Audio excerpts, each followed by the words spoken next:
High students, welcome to my YouTube channel M Das maths tuition. আজকের class 10 এর পরিমিতি manipulation করাচ্ছি, গোলক স্কয়ার করাচ্ছি বন্ধুরা। কোষে দেখি 12। তো কোষে দেখি 12 করানোর আগে তোমাদের কয়েকটা সূত্র শিখতে হবে। গোলক আর বৃত্তের মধ্যে তফাৎ কি? এটা হচ্ছে বৃত্ত, ধরো রুটি, মানে এটা হচ্ছে কি নেই, উচ্চতা নেই, মানে উচ্চতা ধরা হবে না, বুঝতে পেরেছো?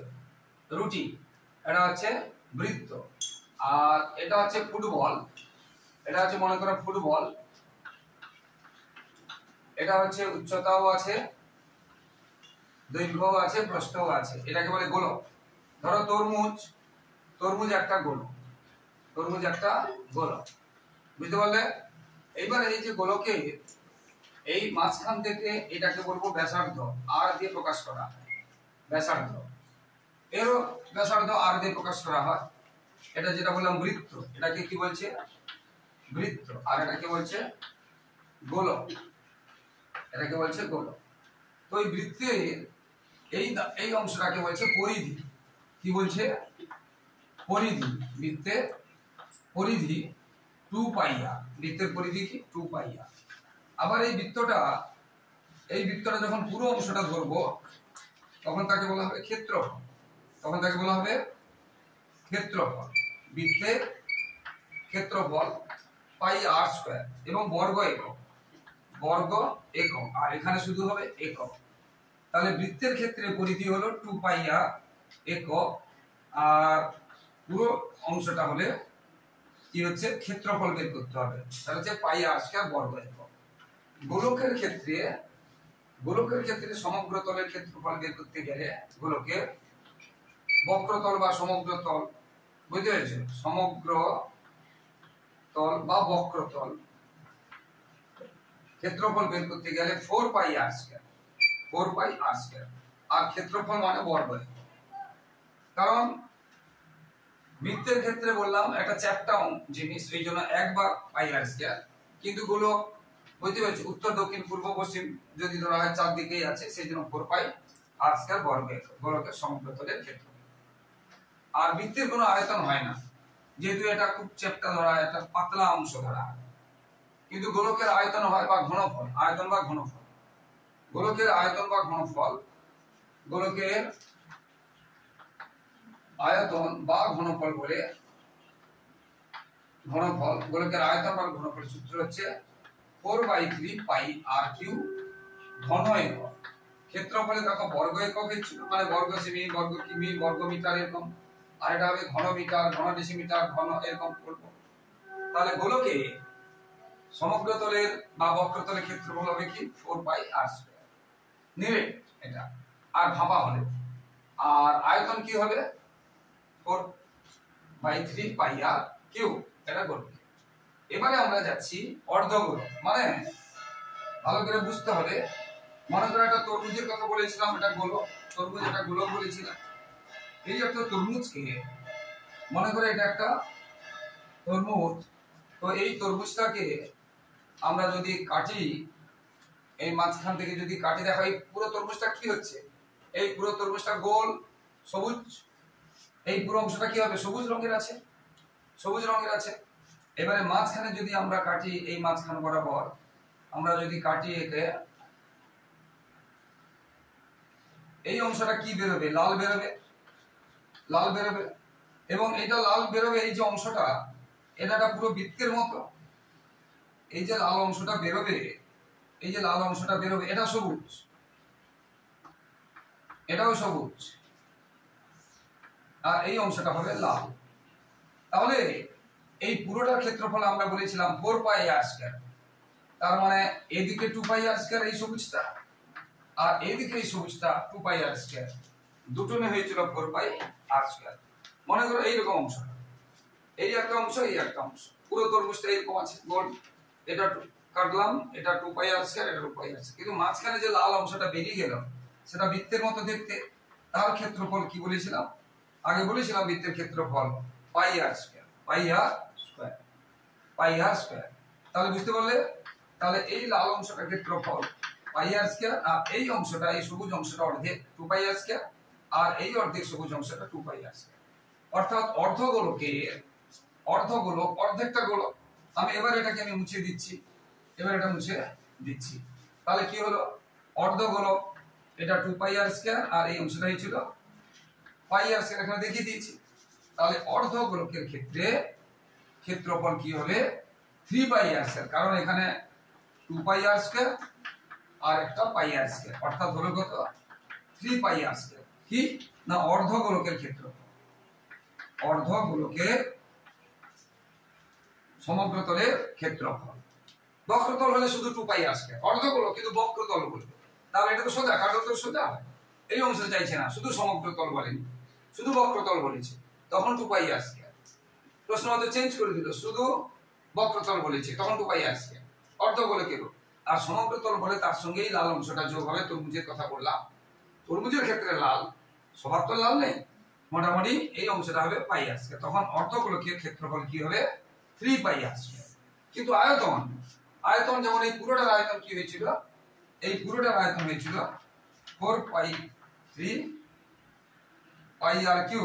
আর যে কোনো জিনিস অর্ধেক করতে গেলে অর্ধেকের আয়তন হবে, এখানে 2 দিয়ে ভাগ করা মানে এই 4টা কেটে 2 হয়ে যাবে। অর্ধগোলকের আয়তন 2/3πr³, পুরো গোলকের আয়তন 4/3πr³। এটাকে দুটো ভাগে ভাগ করা হয়েছে। কিন্তু সমগ্রতলের ক্ষেত্রফল এটা ছিল 4πr², তাহলে অর্ধগোলকের হবে 2πr², কিন্তু না 3πr², কারণ এই লাল অংশটা উদাহরণ দিয়ে বুঝালাম তরমুজের ক্ষেত্রে, এটা লাগবে, বুঝতে পেরেছো? তাহলে অর্ধগোলকের আয়তন 2/3πr³, আর পুরো গোলকের সেটা নিরেট হোক আর ফাঁপা হোক 4/3। কিন্তু সমগ্রতলের ক্ষেত্রফল এর কি পেয়েছিলাম, 4πr², কিন্তু এর কি পাবো, অর্ধগোলকের পাবো 3πr²। যদি বক্রতল বলে অর্ধগোলকে তখন হবে 2πr²। এই কথাগুলো কাজে লাগবে। আর একটা জিনিস, বৃত্তের এইখান থেকে এটাকে বলে ব্যাসার্ধ। যদি পুরোটা দেওয়া থাকে, ব্যাস বলেছে 10, ব্যাস মানে একদম এই ধাতে কেন্দ্রগামী জ্যা, মানে একদম মাঝখান দিয়ে যাবে, এই ধার থেকে এই ধার পর্যন্ত আসবে, তাকে বলবো ব্যাস। তাকে কি বলবো, ব্যাস। এই ব্যাস যদি 10 থাকে তাহলে ব্যাসার্ধ হবে 5, তাহলে এটা হবে 5, এটা হবে 5, অর্ধেক। ব্যাসার্ধ কাজে লাগে, ব্যাস কাজে লাগে না। তাহলে ব্যাসার্ধ যদি দেওয়া থাকে তাকে আর অর্ধেক করার দরকার নেই, কিন্তু ব্যাস দেওয়া থাকলে তাকে অর্ধেক করতে হবে। আবার কোন উত্তর চাইছে ব্যাস কত, আর বেরোলো 5, তুমি উত্তর লিখে দিলে 5 না, আরটা হচ্ছে ব্যাসার্ধ, চেয়েছে ব্যাস, তখন তাকে আবার 2 দিয়ে গুণ করতে হবে। এই কথাগুলো কাজে লাগে। আশা করি বন্ধুরা বুঝতে পেরেছো, আশা করি। এইবারে আমরা একটা একটা করে অঙ্কতে যাচ্ছি, একদম প্রথম থেকে সহজ অঙ্কগুলো করাচ্ছি, মন দিয়ে দেখতে থাকো। এবং যে অঙ্কগুলো করাচ্ছি না বন্ধুরা, আমার ইউটিউবে কিন্তু পুরোনো ভিডিওতে সব অঙ্কগুলো করে দেওয়া আছে, তোমরা কিন্তু একটু সার্চ করে প্লে লিস্টে গিয়ে ক্লাস 10 প্লে লিস্ট, পরিমিতি, কোষে দুঃখী 12, পার্ট 1 পার্ট 2 পার্ট 3 দেখলে তোমরা সবাই পেয়ে যাবে, বুঝতে পেরেছো? এবারে আমি এক একটা করাচ্ছি। বলেছে ব্যাসার্ধ বলে দিয়েছে, একটা গোলকের ব্যাসার্ধ মানে এটা বলে দিয়েছে 10.5 সেমি। তাহলে সমগ্রতলের ক্ষেত্রফল, সমগ্রতলের ক্ষেত্রফল আমি সংক্ষেপে আর এটা লিখলাম। ক্ষেত্রফল আমরা কি শিখেছি, 4πr² বর্গ একক, আমরা এটা শিখেছি সমগ্রতলের ক্ষেত্রফল। আর এখানে এটা ব্যাসার্ধটা দেওয়াই আছে, ব্যাসার্ধ আর দেওয়াই আছে। তাহলে 4 ইনটু এই যে পাই মান হচ্ছে 5/7, 22/7 ইনটু r² মানে 10.5 ইনটু 10.5। এবারে বর্গ একক, এখানে এককটা কি ছিল, সেমি, তাহলে বর্গ সেমি। এইবারে আমরা যদি উপরে নিচে কাটাকাটি হয়, সাতের সঙ্গে আমরা কাটতে পারি, 7 একে 7, 7 35, 7 5 35। এবার এটা এটা এটা এটা গুণ করবে, গুণ করে তোমরা লিখবে এত বর্গ সেমি, এটাই হয়ে যাবে উত্তর। তোমরা গুণ করে দেবে, আশা করি তোমরা গুণ করতে পারবে, বুঝতে পারলে? এটা একের দাগে। এবার দুইয়ের দাগে কি বলছে, একটি চামড়ার বল তৈরি করতে প্রতি বর্গ সেমি 17.50 টাকা হিসাবে 431.20 টাকা লেগেছে, তার বলটি ব্যাসের তৈরি হবে। এই অঙ্কটা খুবই সুন্দর অঙ্ক, খুবই সুন্দর অঙ্ক এই অঙ্কটা। এখানে দেখতে হবে কি দেওয়া আছে, কি দেওয়া আছে এটা আমাদেরকে দেখতে হবে। এখানে বলেছে এত টাকা হিসাবে এত টাকা লেগেছে চামড়ার বল তৈরি করতে, এটা মানে বুঝতে হবে চামড়ার বল মানে কি দেওয়া আছে, বক্রতলের ক্ষেত্রফল, বক্রতলের ক্ষেত্রফল এটা দেওয়া আছে, অর্থাৎ 4 পাই r স্কয়ার দেওয়া আছে। বুঝতে পেরেছো? প্রতি বর্গ সেমি এত টাকা হিসাবে এত টাকা খরচ হয়েছে, মানে আমাদের এটা প্রতি বর্গ সেমি এত টাকা হিসাবে খরচ হয়েছে, মানে কি এই বক্রতলের ক্ষেত্রফলটা তৈরি করতে। তাহলে এখানে বলেছে তাহলে বক্রতলের ক্ষেত্রফলটা আমরা কি করে পাবো? না, ভালো করে বলছে এত টাকা হিসাবে, যে প্রতি বর্গ সেমি এত টাকা হিসাবে এত টাকা হয়েছে, তার মানে বক্রতলের ক্ষেত্রফল পাবো মোট টাকাকে, মোট যে টাকা আবার দেখে নেবে একটা টাকা একটা পয়সা আছে কিনা, এটা কিন্তু দেখে নেবে। এবং কি বর্গ সেমি বলেছে, তাহলে এটা বর্গ সেমি। তাহলে এখানে বক্রতলের ক্ষেত্রফল তাহলে কি হলো, কারণ প্রতি বর্গ সেমি 17.50 টাকা হিসাবে মোট 431.20 টাকা লেগেছে, তার মানে এইটা বক্রতলের ক্ষেত্রফল বানাতে মোট এই টাকা লেগেছে এক বর্গ। তাহলে কত হবে না, ভাগ করলে আমরা বক্রতলের ক্ষেত্রফলটা পাবো, এটা বক্রতলের ক্ষেত্রফল। বুঝতে পারলে? এইবারে আমরা জানি 4 পাই মান আমরা জানি 22/7, আমরা জানি r স্কয়ার তো বের করতে হবে, এটা সমান তাহলে কত আছে, এটা আছে। এবার আমরা জানি r স্কয়ার বের করতে গেলে এই নিচের গুলো আবার এখানে লিখে দিই, আগে ভালো করে দেখে নাও, আগে যা আছে লিখে দিচ্ছি। এইবারে দেখো এই নিচেরটা উপরে উঠে যায়, ভালো করে দেখো গুণ, আর উপরের গুলো নিচে নেমে যায়, ভালো করে দেখো এই যে 7টা উপরে উঠে গেছে আর 22 এবং 4টা নিচে নেমে গেছে। এবারে আমরা কি করব, কাটাকুটি করব, দৃষ্টিভাবে করতে হবে। আচ্ছা, এর একটা দশমিক দুটোর পরে আছে, এরও তুলে দিলাম, এর একটা জিরো এর একটা জিরো কেটে দিলাম। বুঝতে পেরেছো? এবারে 7 এর নামটা দেখো, 7 দিয়ে 14 15 17 7 5 35, 7 এর নামটা কাটছে, 7 দিয়ে 14 15 16 17 25 7 5 35 কাটছে 7 এর নামটা। বুঝতে পেরেছো? এটা দেখো 11 নামটায় কাটার একটা ছেড়ে ছেড়ে যোগ করতে শিখে নাও। 11 নামটায় আরেকবার দেখে দিচ্ছি, এটা 11 নামটায় কাটবে কিনা বুঝবো কি করে, এই সংখ্যাটা 11 নামটায় কাটবে কিনা বুঝবো কি করে, না একটা ছেড়ে ছেড়ে এটার পরে এটা যোগ করব আর বাকিগুলো যোগ করব। 4 আর 1 যোগ করলে কত 5, আর 3 আর যোগ করলে 5 যোগ। এবারে সেই যোগফল দুটো বিয়োগ করব, যদি 0 হয় বিয়োগফলটা, বা 11 হয় বা 22 হয়, তবে 11 নামটাই যাবে। বুঝতে পেরেছো? যদি এখানে 7 থাকতো, যদি এখানে 1 থাকতো, তাহলে আমরা তখন কি করতাম, তাহলে তখন আমরা কি করতাম, 11 নামটা দেখো, তাহলে 7 এর সাথে 3 যোগ করতাম, তারপরে ছেড়ে ছেড়ে বলেছি 2 যোগ করতাম, তাহলে 7 যুক্ত 3 যুক্ত 2 কত হচ্ছে 12, 7 3, আর এখানে 4 যুক্ত 1 যুক্ত 1, 4 যুক্ত 1 যুক্ত 1 কত হচ্ছে 6। তাহলে বিয়োগ করলে কত হচ্ছে 6, তাহলে এটা যাবে না। বিয়োগফল কত হতে হবে, 0 হতে হবে বা 11 হতে হবে বা 22 হতে হবে, তাহলে যাবে না এই সংখ্যাটা। কিন্তু আগের যে সংখ্যাটা বলছিলাম, মানে এই সংখ্যাটা কিন্তু 11তে যাচ্ছে, দেখে দিলাম, তাহলে 11তেই যাচ্ছে, কারণ আমরা 22টা জানি 11 নামতে আছে। তাহলে 11 দিয়ে 22, এটা আমরা 11 3 33, এখানে আছে কত 44 33। বুঝতে পেরেছো? তাহলে আছে কত 44, বা 11 দিয়ে তোমরা ভাগ করবে 33, কারণ 11 4 44 বেশি, সরি 43 আছে, 43 আছে, 4 এ যাবে না, 3 এ যাবে, 11 3 33। বুঝতে পেরেছো? তাহলে 10 100 11 9 99, 101 হচ্ছে এখানে 2, 11 দিয়ে 22। আবার আমরা 2 দিয়েও কেটে দিতে পারি, 2 দিয়ে কেটে দিতে পারি, আরো যদি কাটে 4 দিয়েও কাটবে। 2 দিয়ে যেহেতু কেটে দিয়েছি, তোমরা দৃষ্টির ভাবে করবে।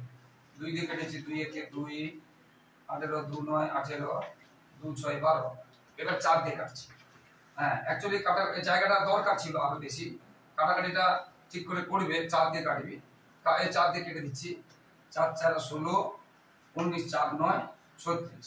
তাহলে উপরে আমরা কি দেখলাম 49, আর নিচে দেখলাম 25। এইবারে আমরা কি করব, এটা r এর স্কয়ারের মান পেয়েছি।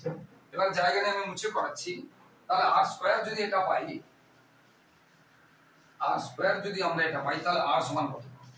দেখো r স্কয়ার সমান এটা পেয়েছি, এখানে স্কয়ার তুললে এখানে যেটা আছে তার উপরে কি করতে হবে, বর্গমূল দিতে হবে। আর এটা ভালো করে দেখে যেন পুরো অংশটাতে হয়। আর বীজগণিতের ক্ষেত্রে প্লাস মাইনাস দিতে হয়, কিন্তু পাটিগণিতের ক্ষেত্রে প্লাস মাইনাস দেওয়ার দরকার নেই, কারণ ব্যাসার্ধ তো নেগেটিভ হতে পারে না। তাহলে আমরা জানি 49 মুখোমুখি করতে পারি, 49 আর 5 এটা করতে পারি, তাহলে আর পেলাম এত। কিন্তু কি চেয়েছে, এটা আমরা দশমিকে পাচ্ছি বা এত পাচ্ছি, কিন্তু কি চেয়েছে, ব্যাসের দৈর্ঘ্য। আর মানে আমরা কি চেয়েছি, আর মানে ব্যাসার্ধ। এবার ব্যাস মানে কি বলেছিলাম 2r, তাহলে 2 ইন্টু 7/5, এটা তো কাটছে না, তাহলে কত হচ্ছে 14/5, মানে আমরা এটাকে যদি ভাগি 5 দিয়ে 10, 5 আছে 40। তাহলে এত এককটা কিন্তু লিখতে হবে। এটা কি ছিল? সেমি। এটা ছিল উত্তরটা। দেখো তোমরা উত্তরটা মিলেছে, এত সেমি। ভীষণ ভালো অঙ্ক আছে এটা। বাকি অঙ্কগুলো কিন্তু আমি বলছি পুরনো ভিডিওতে দেওয়া আছে, আমি এখানে লিংক দিয়ে দেবো এই ভিডিওতে, তোমরা ওখান থেকে দেখে নেবে, সব অঙ্ক আছে।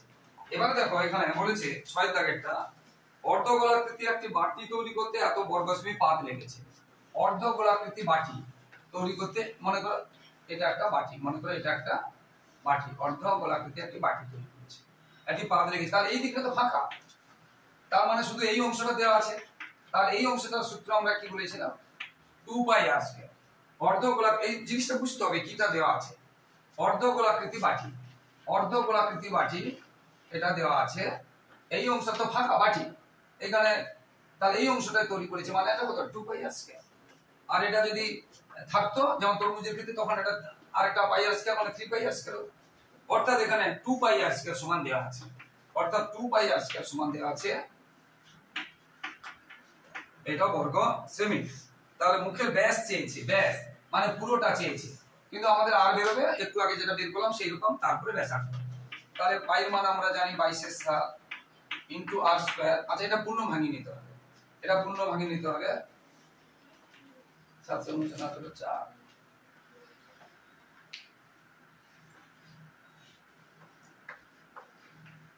তাহলে 22/7, বুঝতে পেরেছো?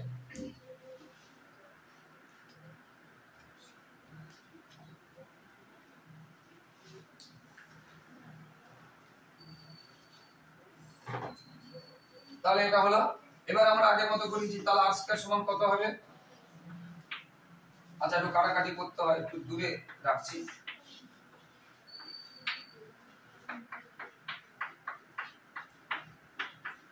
দেখো আমার এটা এটা উপরে আছে, নিচে হবে, আর নিচেরটা উপরে হবে বলেছিলাম। এবার দেখো 7 7 কেটে গেল। এটা আবার দেখো 11 নামতে, যে এটা দেখে বুঝতে পারছি 11 নামতে যাবে। এবার 8 আর 1 যোগ করে 9, আর বাকি থাকলো 9, মানে যাবে 11 2 22, 11 8 88, বুঝতে পেরেছো? 11 9 99, বেশি হয়ে যাবে, আর 1 9, হ্যাঁ 9 থেকে 9 গেল 0, ঠিক আছে। 11 নামতে যাচ্ছে, 11 8 88, হ্যাঁ এখানে আছে কত? এবার 11 1 11 89, আর এখানে আর কিছু কাটছে না, তাহলে এটা 81 আর এটা 4। এবার r² 81 আর 4 হচ্ছে, তাহলে r সমান কত আমরা বর্গমূল করতে বলেছি, 81/4 মানে 9/2। এবং এটা কি বের হলো? r। কিন্তু কি চেয়েছি? বাটির মুখের ব্যাস আমরা একটু একটু করেছিলাম, ব্যাস মানে কত? 2r। তাহলে 2 ইনটু r, 9/2, এই 2 কেটে গেল, তাহলে 9, এবং এককটা কি? সেমি, 9 সেমি, বুঝতে পারলে? তাহলে এবারে চারেরটা করেছি, চারেরটাতে আছে 28 সেমি দৈর্ঘ্যের ব্যাস আছে, কিন্তু খেয়াল রাখতে হবে চারেরটাতে ব্যাস দেওয়া আছে। তাহলে আমাদের কি করতে হবে? ব্যাসার্ধ বের করতে হবে। চারেরটাতে ব্যাস দেওয়া আছে, তাহলে আমাদের ব্যাসার্ধ বের করতে হবে। 28 কে 2 দিয়ে ভাগ করতে হবে, তাহলে হলো 14। এটা ভালো করে পড়তে হবে অঙ্কগুলো, যে ব্যাস আছে না ব্যাসার্ধ আছে। চারেরটাতে আছে 28 সেমি 28 সেমি দৈর্ঘ্যের ব্যাস বিশিষ্ট একটি নির্দেশ গুলো জলে সম্পূর্ণ নিমজ্জিত করলে যে পরিমাণ জল প্রসারিত হবে তা নির্ণয় করবে। জলে নিমজ্জিত করলে মানে আয়তন বা ঘনফল। আমরা আর্কিমিডিসের সূত্র অনুযায়ী জানি, যে কোনো বস্তুকে তরলে বা গ্যাসে নিমজ্জিত করলে তার সমায়তন তরল বা গ্যাসকে অপসারিত করে, এটা আমরা জানি, বুঝতে পেরেছো? তাহলে অর্থাৎ আয়তন বের করতে হবে বা ঘনফল। আয়তন বের করার সূত্র আমরা কি করেছি? 4/3 πr³ ঘন একক, এটা আমরা শিখেছি। তো এখানে 4/3 22/7, আর আমরা কত পেয়েছি? 14, এবং কিউ আছে মানে 3 বার করতে হবে। ঘন একক, এককটা কি ছিল? সেমি, ঘন সেমি। এবারে আমরা বড় জোর যতটা কাটা যাবে, 7 দিয়ে 14, আর তো কাটছে না, 3 থাকবে। এবার এইগুলো সব গুণ করতে হবে, 3 দিয়ে ভাগ করতে হবে, হয় দশমিকে বা পূর্ণ মানে মিশ্র ভগ্নাংশে পরিণত হবে, বুঝতে পেরেছেন?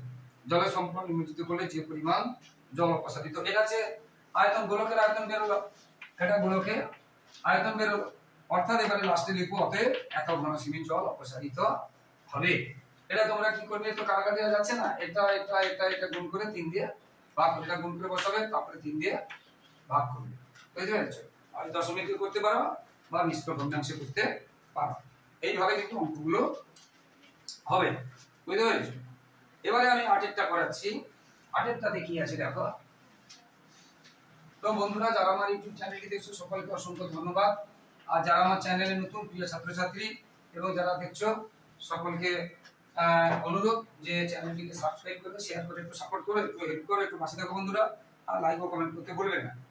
আর ক্লাস 10 এর দ্বিতীয় এবং তৃতীয় ইউনিট বা টেস্টের সাজেশন দেওয়া হয় এবং টেস্ট পেপার এবিটি এবং পর্ষদের টেস্ট পেপারের সমস্ত পেজ উত্তর করিয়ে দেওয়া আছে 2025 সালে। তোমরা কিন্তু দেখে নেবে, প্লে লিস্টে গিয়ে টেস্ট পেপার এবিটি বা টেস্ট পেপার যে পর্ষদ দেখে নেবে, পেজ অনুযায়ী বড় প্রশ্নগুলো করে দেওয়া আছে। শুধু অঙ্ক নয়, জীবন বিজ্ঞান গতি বিজ্ঞানও দেওয়া আছে। তাই তোমরা অবশ্যই ফলো করো, তোমাদের অনেক উপকারে আসবে। এবং সেকেন্ড ইউনিট এবং টেস্টের সাজেশন দেওয়া হয় উত্তর সহ, এবং পুরনো সাজেশন ওগুলো দেওয়া আছে, ভীষণ ভীষণ ভালো। ওগুলো তোমরা দেখতে পারো, তোমাদের অনেক উপকারে আসবে। আর বন্ধুরা, সাবস্ক্রাইব এবং শেয়ার করে একটু সাপোর্ট করে একটু পাশে থাকা বন্ধুরা, লাইক ও কমেন্ট করে উৎসাহিত করবে, মোটিভেট করবে। তো 8এরটাতে কি আছে, একটি নিরেট সীসার গোলকের ব্যাসের দৈর্ঘ্য, এটাও ব্যাস দেওয়া আছে, এটাও ব্যাস দেওয়া আছে। তাহলে ব্যাসার্ধ আমরা কি করব, ব্যাসকে 2 দিয়ে ভাগ করব, ব্যাসকে 2 দিয়ে ভাগ করব, সেমি ইউনিট আছে, সেমি, এটা হয়ে গেল। এবার বলেছে এই গোলকটি গলিয়ে 3.5 সেমি দৈর্ঘ্যের ব্যাসার্ধের কতগুলো নিরেট গোলক করা হয়। তাহলে এই নিরেট সীসার যে গোলকটা, বড় যে গোলকটা, এই গোলকের আয়তন কত হবে,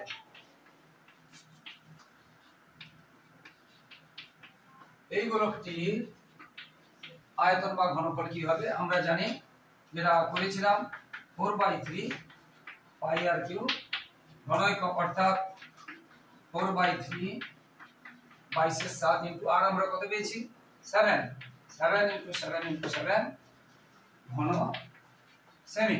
এই যে বড় গোলকটা, এইটাকে কেটে কেটে কেটে কেটে ছোট ছোট ছোট ছোট কতগুলো গোলক করা যাবে। যেমন রুটি তৈরির সময় একটা বড় একটা তৈরি করা হয়, তারপরে ছোট ছোট ছোট ছোট লিচি তৈরি করা হয়, সেই রকম বড় একটা টোলা তৈরি করা হয়, সেটা এটা। এবার এই টোলা থেকে কতগুলো ছোট ছোট লিচি তৈরি করা হবে, এটা আমাদের বের করতে হবে। তাহলে বড় গোলকের আমরা আয়তন পেয়ে গেলাম। এটা আমরা এইখানে রেখে দিতে পারি, কাটাকাটি করে করতে পারি, এখানে রেখেই দিলাম, কোনো অসুবিধা নেই, এইভাবে রেখে দেবো। বুঝতে পেরেছো? হ্যাঁ, কারণ এটা যেহেতু পুরোটা কাটবে না বা পরের অংশটা কাটবে না, আমরা এইভাবে রেখে দিলাম। এবারে বলেছে এই গোলকটি গলিয়ে 3.5 সেমি দৈর্ঘ্যে ব্যাসার্ধের কতগুলি নিরেট গোলক তৈরি করা যাবে। এটাও নিরেট, এগুলো নিরেট। এবার দেখো ছোট ছোট গোলকগুলি প্রতিটি মানে এক একটি, প্রতিটি, ভালো করে ভাষাটা শোনো, প্রতিটি মানে এক একটি, প্রতিটি এটা কিন্তু ব্যাসার্ধ দেওয়া আছে, প্রতিটির কিন্তু ব্যাসার্ধ দেওয়া আছে। বুঝতে পেরেছো? ব্যাসার্ধ দেওয়া আছে 3.5 সেমি, 3.5 সেমি ব্যাসার্ধ দেওয়া আছে। আর বড় গোলকের ক্ষেত্রে এখানে 8টা ব্যবহার করলে ভালো। বড় গোলকের ক্ষেত্রে একই অঙ্কে যদি বিভিন্ন গোলক থাকে এরকম। তাহলে ছোট গোলকে প্রতিটি ব্যাসার্ধ দেওয়া আছে। এবার আমরা প্রতিটির আয়তন বের করব, প্রতিটি আয়তন আমরা জানি, কি জানি, এইটা একই রকম যে 4/3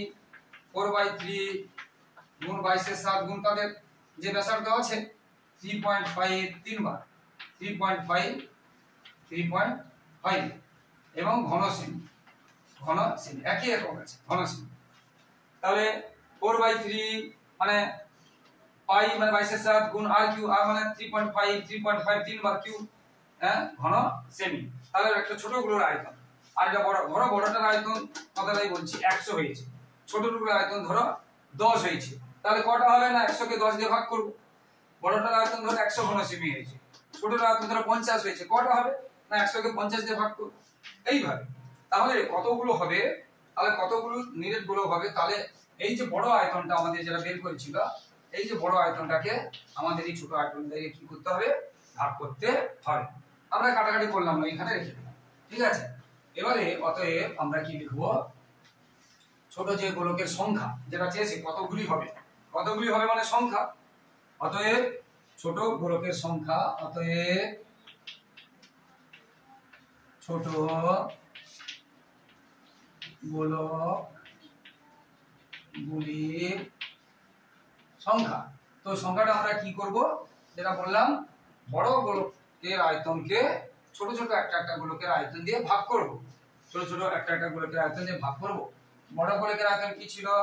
4/3 22/7 ইনটু 7 ইনটু 7 ইনটু 7 ঘন সেমি। আর ছোট গোলকগুলির আয়তন প্রত্যেকটা কি হবে? 4/3 22/7 3.5 ঘন সেমি।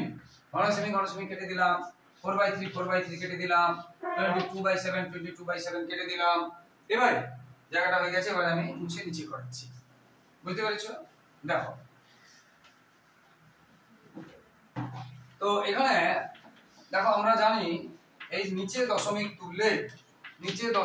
তুললে জটার পর দশমিক আছে। দেখো এগুলো 7, এখানে দশমিক ছিল, একটার পর দশমিক তুলে দিলাম, আমরা একটা জিরো। এটাও একটার পর দশমিক দেখো তুলে দিলাম, তাহলে আর একটা জিরো। এখানে একটার পর ছিল, তাহলে আর একটা জিরো, দশমিক তুলে দিলাম। এবারে 7×5 35, 7×5 35, 7×5 35। এবারে 5×2 10, 5×2 10, 5×2 10, তাহলে 8টি। তাহলে কতগুলো নাম্বার অফ পেয়ার কতগুলো হলো? 8টি। এইভাবে অঙ্কগুলো হবে। তো বন্ধুরা, বাকি অঙ্কগুলোর জন্য আমার পুরনো ভিডিওগুলো দেখো, ইউটিউবে সব দেওয়া আছে, প্লে লিস্টে যাবে। ক্লাস 10 পরিমিতি অধ্যায় 12 বা কোষে দেখি 12 থেকে পার্ট 1 পার্ট 2 সব অঙ্ক পাবে। আর ভীষণ ভালো ভালো অঙ্ক আছে, বিশেষ করে 15 দাগের 16 দাগে থেকে একটা অঙ্ক কিন্তু অবজেক্টিভ একদম আসবে, আসবে। তাই মন দিয়ে অবশ্যই ইউটিউব চ্যানেলগুলো দেখে নাও বন্ধুরা, এবং শেয়ার করবে। পাশে একটু আমার চ্যানেলটি সাবস্ক্রাইব ও শেয়ার করে একটু সাপোর্ট করো বন্ধুরা। তোমাদের জন্য লাগাতার পরিশ্রম করে এইভাবে ভিডিও দিচ্ছি, তোমাদের কাছ থেকে এইটুকু সহযোগিতা ভালোবাসা আশা করছি যে তোমরা আমার চ্যানেলটিকে সাবস্ক্রাইব এবং শেয়ার করে একটু সাপোর্ট করবে, পাশে থাকবে, হেল্প করবে। লাইক ও কমেন্ট করতে ভুলো না। সবার ভবিষ্যৎ ভালো হোক, সবাই খুব সুস্থ থাকো বন্ধুরা, ফলো করতে থাকো। জয় হিন্দ, বন্দে মাতরম।